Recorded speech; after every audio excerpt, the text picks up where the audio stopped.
I'm always angry.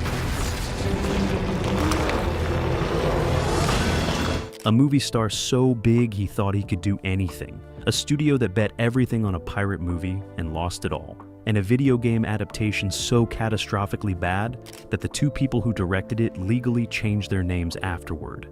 These are 20 films from the 1990s that crashed and burned at the box office, but absolutely should not have. Some of them are genuinely great, some of them are gloriously insane, and at least one of them took an entire studio down with it when it fell. Hi, my name is Jeffrey, and this is Old School Movies. Number 20. It's Soldier, 1998. Kurt Russell plays a soldier who has been trained since birth to feel nothing, think nothing, and kill everything. Then a newer model comes along. They throw him away like a broken appliance, and he ends up stranded on a garbage planet. Yeah, a garbage planet. Look, just go with it. Written by David Webb Peoples, the same guy who wrote Blade Runner and Unforgiven, this thing has genuine pedigree. It made $30 million on a $60 million budget, and critics mostly shrugged. But Russell is magnetic in a role where he speaks maybe 100 words total. Criminally underseen. To be a hero. I'm going to kill them all. Number 19, The Rocketeer, 1991. Disney spent $35 million on this and got back $46 million, which sounds fine until you factor in marketing.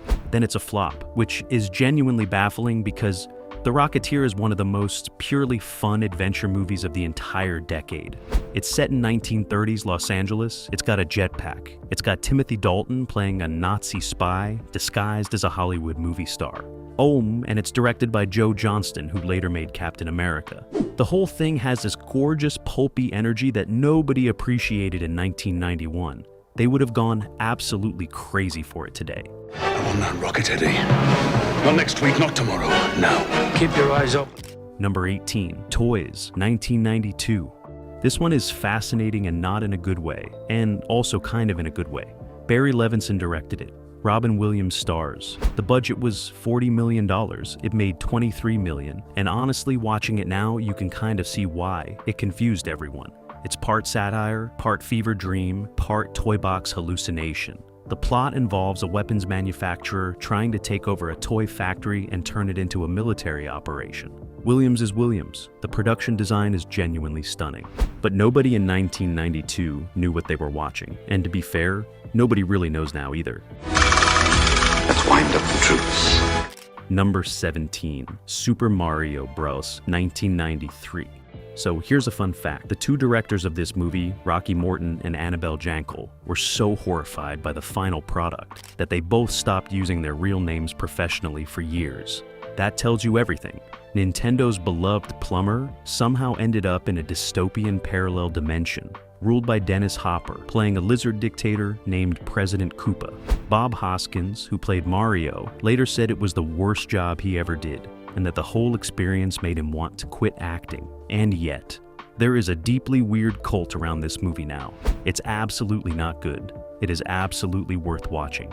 Don't move your hands around like a small wounded animal. Number 16, Striking Distance, 1993. Nobody talks about this one, and that's a shame. Bruce Willis plays a Pittsburgh cop who gets demoted to the River Rescue Unit after testifying against his own partner, and then a serial killer starts targeting women he's dated. It pulled in $24 million on a $30 million budget and quietly disappeared. But here's the thing, Willis is really good in this. The Pittsburgh setting gives it this gritty, authentic texture most 90s thrillers completely lacked. It's tighter than half the action movies that cleaned up at the box office that same year. Find it, watch it, thank me later. No. I got you this job after they took your shield. River Rescue 92. Number 15, Virtuosity, 1995. Denzel Washington versus Russell Crowe in a movie where Crowe plays a virtual reality serial killer who somehow escapes into the real world. This should have been massive. It made $24 million on a $30 million budget and then just sort of evaporated. Crowe was genuinely terrifying in this, all coiled menace and grinning chaos. And you can see flashes of the career he was about to have. Denzel is Denzel. Director Brett Leonard was trying to do something stylish and kinetic and mostly pulled it off. The 90s were deeply suspicious of anything that felt too weird, and this one's paid the price. Shut up!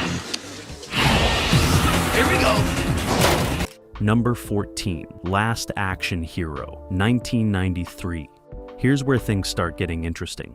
Columbia Pictures spent $85 million on this. They were so confident it was going to be the biggest movie of the summer of 1993 that they scheduled it to open against Jurassic Park. I cannot stress enough how badly that went. It's Last Action. Hero made $50 million domestic, and the studio declared it a catastrophe, which is honestly unfair because what Schwarzenegger and director John McTiernan were actually going for here was smart. It's a deconstruction of action movie cliches wrapped inside an action movie. The kid audience didn't get the satire. The adult audience didn't want a kid movie. It fell through the gap. Watch it now, and it plays completely differently. A nice day. Have him killed. Number 13, The Postman, 1997. Kevin Costner directing himself in a 3-hour post-apocalyptic epic about a drifter who accidentally restores hope to a broken America by pretending to be a mail carrier. I know how that sounds. The movie cost $80 million and made $17 million domestic. It got nominated for 5 Razzie Awards, including Worst Picture. And look, I'm not going to pretend The Postman is a masterpiece. It's too long, it's too earnest, and Costner's ego is visible in basically every frame. But buried inside all that is a genuinely moving idea about what holds civilization together. People were not ready for sincere in 1997. They wanted ironic. They wanted snappy. This was neither. Are you gonna bring them that? I want him found. I want him dealt. Number 12, Tank Girl, 1995. MGM spent $25 million on this and got back $4 million. And yet Tank Girl has spent 30 years becoming one of the most beloved cult films of the decade. Lori Petty plays a post-apocalyptic rebel living inside a tank, fighting a water corporation run by Malcolm McDowell, with mutant kangaroo soldiers as her backup. The whole thing is anarchic and loud and deliberately chaotic. Olwan director Rachel Talalay was battling the studio constantly. They kept trying to make it more conventional, and you can feel that tension in every scene. But the spirit of the original Jamie Hewlett comics is still there. It found its audience eventually, just about 20 years too late. Did I hurt you yet? Ice-T. Turn this boat around and you're gonna get us all killed. Number 11, The Island of Dr. Moreau, 1996. This production was such a catastrophe that a full documentary was made about it, and honestly, the documentary might be more entertaining than the movie. Marlon Brando showed up, having not read the script. Val Kilmer refused to come out of his trailer for days at a time. The original director, Richard Stanley, got fired 4 days in, and was later spotted wandering the set in a dog creature costume just to stay close to the production he'd lost. The replacement director, John Frankenheimer, called it the worst experience of his career. It cost $40 million and made $27 million. And yet, there are moments in this gloriously unhinged disaster that are genuinely unforgettable. Brando, in a moo-moo covered in ice packs, is something you simply cannot unsee. Number 10, Excess Baggage, 1997. Alicia Silverstone was coming off Clueless, one of the biggest hits of 1995, and Columbia Pictures handed her a vanity production deal on the back of that momentum. The result was this romantic crime comedy where she plays a rich girl who fakes her own kidnapping and accidentally gets tangled up with an actual car thief, played by Benicio del Toro. It made $14 million on a $20 million budget. Critics were not kind. But Del Toro is quietly fantastic in this. Funny and charismatic in a way the movie barely deserves. And honestly, the chemistry between the two leads works better than anyone gave it credit for at the time. Number 9, Sphere, 1998. Michael Crichton adaptation. Dustin Hoffman, Sharon Stone, Samuel L. Jackson. Director Barry Levinson. A mysterious spacecraft discovered on the ocean floor. This had everything. It made $37 million on an $80 million budget, and studio executives apparently wept openly. The movie has real problems. The ending is a mess, and everyone involved has admitted that. But the first 2/3 of Sphere are legitimately tense, genuinely unsettling science fiction with 3 actors at the absolute top of their game. Hoffman in particular is doing something really interesting here. This one deserves a proper reappraisal. The ending just needs everyone to agree to never speak of it. Number 8, The Avengers, 1998. Not that Avengers, the other one. The one that makes Marvel fans physically wince when you bring it up. This was the adaptation of the classic British television series with Ralph Fiennes and Uma Thurman as Steed and Mrs. Peel, going up against Sean Connery playing a Scottish supervillain in a giant teddy bear suit. It cost $60 million and made $23 million worldwide.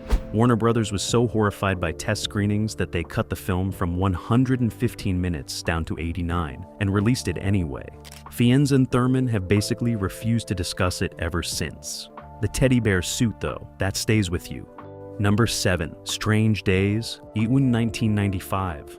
Catherine Bigelow directed this. James Cameron wrote and produced it. Ralph Fiennes stars as a black market dealer, selling recorded memories of other people's experiences in a Los Angeles on the brink of collapse on New Year's Eve, 1999. It cost $42 million and made $8 million. 8. It is one of the most visually ambitious, thematically complex, and genuinely prescient science fiction films of the entire decade. The way it deals with voyeurism, violence, and exploitation feels more relevant now than it did in 1995. Bigelow was ahead of her time by about 20 years. Audiences just weren't ready for it. Number 6, Johnny Mnemonic, 1995. And Keanu Reeves plays a data courier in the year 2021 who has too much information crammed into his brain implant and has to get it out before it kills him. The cast somehow includes Dolph Lundgren as a preacher assassin, Ice-T leading a gang of street rebels, and a cybernetically enhanced dolphin who helps crack an encryption code. I am not making any of that up. It made $19 million on a $26 million budget, and critics absolutely destroyed it. But William Gibson wrote the screenplay himself, adapting his own short story. And there are ideas in here that science fiction is still catching up to. The dolphin subplot, though, still not sure about the dolphin subplot. Number 5, Mighty Joe Young, 1998. Disney spent $90 million on this remake of the 1949 classic and pulled in $50 million back. By any measure, a disaster. And that's genuinely unfortunate because this is a warm, beautifully crafted adventure film that the whole family can actually sit through together, which is rarer than it sounds. Charlize Theron in one of her early roles is completely winning. The animatronic and CGI work on Joe still holds up surprisingly well. And director Ron Underwood brings real heart to the whole thing. It came out the same month as A Bug's Life and Prince of Egypt and simply got crushed. Wrong place, wrong time, wrong November. Number 4, Hudson Hawk, 1991. As Bruce Willis wanted to make a madcap musical action comedy caper about a cat burglar forced out of retirement who gets tangled up in a global conspiracy involving the lost inventions of Leonardo da Vinci. He got his wish. TriStar Pictures spent $65 million on it. It made $17 million worldwide. Critics lined up around the block to call it the worst film ever made. Willis has defended it for 30 years, and honestly, good for him, because Hudson Hawk is deranged in the most joyful possible way. It doesn't work as an action movie. It doesn't work as a comedy. It works as something entirely else, something that has no name, and that's exactly why people still watch it. Number 3, Cutthroat Island, 1995. Here it is, the one that actually killed a studio. Carolco Pictures had produced Total Recall, and Terminator 2, Basic Instinct, and Cliffhanger. They were one of the most successful independent studios in Hollywood. Then they made Cutthroat Island, a pirate adventure starring Geena Davis and Matthew Modine, directed by Rennie Harlan, who was also Davis's husband at the time. The budget was $98 million. The worldwide gross was $10 million. Carolco filed for bankruptcy within months of the film's release. Rennie Harlan's career never fully recovered. The movie was cited for years afterward as proof that pirate films were box office poison, a reputation that stuck until Pirates of the Caribbean proved everyone wrong 8 years later. And here's the genuinely maddening part. Cutthroat Island is not bad. It's a big, loud, entertaining pirate adventure with great action sequences and a game cast. It just cost an obscene amount of money and landed at exactly the wrong moment. An entire studio burned to the ground. And the movie that burned it down is actually pretty fun. Number 2, Judge Dredd, 1995. Sylvester Stallone took one of the most iconic anti-heroes in comic book history, a helmet-wearing fascist law enforcer who never shows his face, and spent the first 15 minutes of the movie taking the helmet off and showing his face. 2000 AD fans lost their collective minds. The film cost $90 million and made $113 million worldwide, which technically means it didn't flop, but after marketing costs, it was considered a financial disappointment and a critical catastrophe. Stallone has expressed regret about it. The producers certainly have. Carl Urban did the whole thing again in 2012 with the helmet firmly on and proved the concept absolutely worked. Dredd is everything Judge Dredd should have been. Number 1, The 13th Floor, 1999.